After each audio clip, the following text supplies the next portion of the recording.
Herkese merhabalar arkadaşlar. Enfes Yemek Tariflerine hoş geldiniz.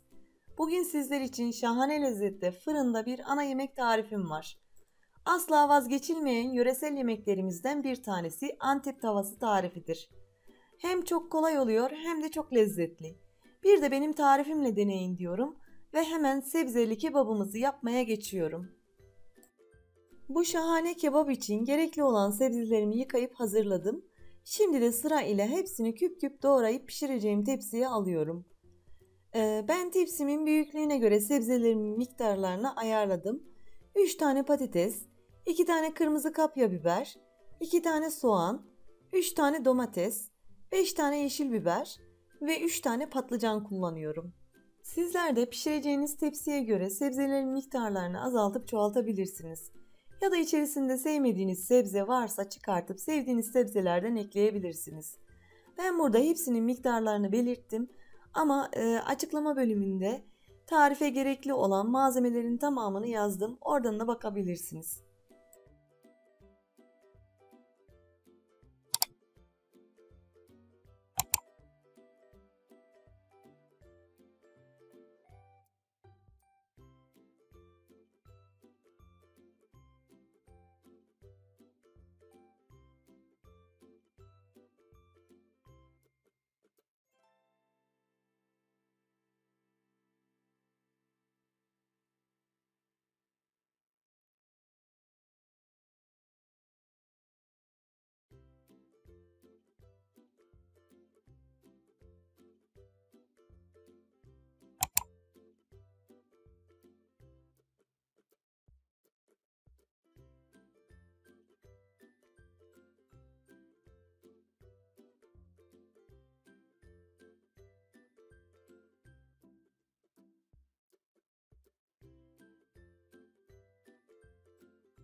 Gördüğünüz gibi soğanı, patatesi küp küp doğrayınca biberlerin sap kısımlarını çıkartıp 3'e 4'e böldükten sonra küp doğradım.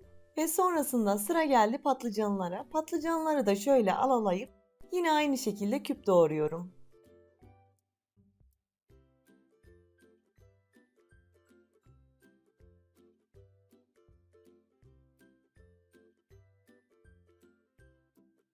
Niye tuzlu suya yatırmadınız diyecek olursanız hemen belirteyim.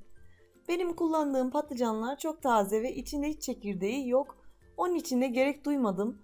Sizler de kullandığınız patlıcanın tazeliğine göre davranın.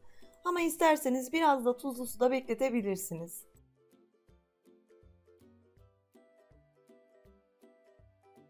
En son 3 tane domatesi de küp doğrayınca bütün sebzelerimi hazırlamış oldum. Seri bir şekilde 5 dakika içerisinde hepsini hazırlayıp pişireceğim tepsime aldım. Sosu için karıştırabileceğim derin bir kaba ilk olarak 1 yemek kaşığı domates salçasını alıyorum. Sonra üzerine küçüklü büyüklü 5 diş sarımsağı eziciden geçirip ekliyorum.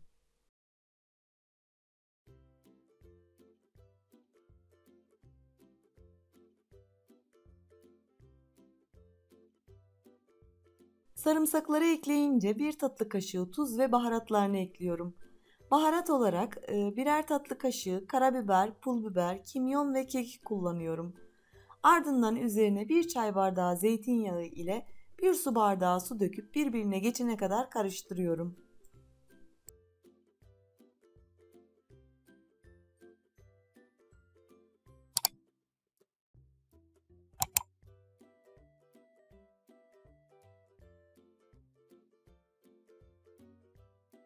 Böylece sosunu da hazırladım. Bütün sebzelerimi tepsime bu şekilde dizdim. Tam ortasını boş bıraktım.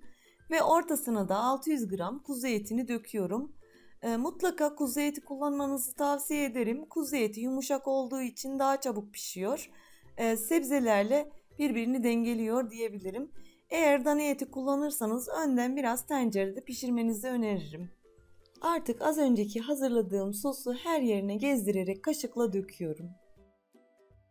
Niye sebzeleri tuzlamadınız diyecek olursanız hemen belirteyim. Sosun içerisindeki tuz oranı yeterli geliyor. Benim salça ev yapımı olduğu için tuzu 1 tatlı kaşığı ekledim. Salçanın içerisindeki tuz ile dengeledi. Ama sizler hazır salça kullanırsanız tuzu 1,5 tatlı kaşığına kadar çıkartabilirsiniz. Böyle sosu her tarafına gezdirerek döktüm. Sebzelere ve etine tamamen işlesin diye. Pişince de göreceksiniz. Birbirinin lezzeti birbirine geçip lokum gibi yemelere doyulmayan bir tepsi kebabı oluyor.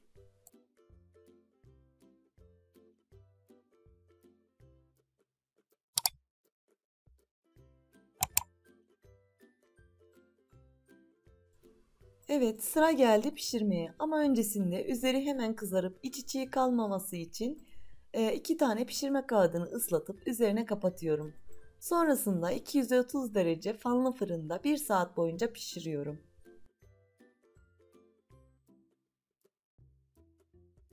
1 saatin sonunda pişen kebabı alıp hemen sıcağı ile pişirme kağıdını çıkartıyorum.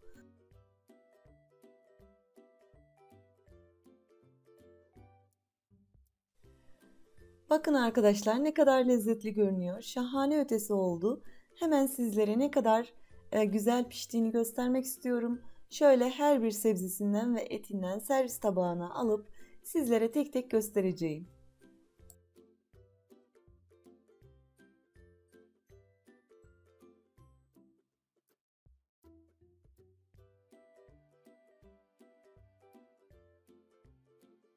Çok kolay bir şekilde zahmetsizce hazırlayacağınız bu tepsi kebabını mutlaka denemelisiniz. Bütün sebzelerin ve etin lezzeti birbirine geçip lokum gibi pişmiş. Az önceki dediğim gibi mutlaka ama mutlaka denenmesi gereken bir kebap tarifi diyorum. Deneyeceklere şimdiden afiyet olsun. Beni izlediğiniz için çok ama çok teşekkürler. Kanalıma abone olup yorum atıp beğenip paylaşmayı unutmayın arkadaşlar. Bir dahaki tarifimde görüşmek dileğiyle. Kendinize iyi bakın. Hoşça kalın.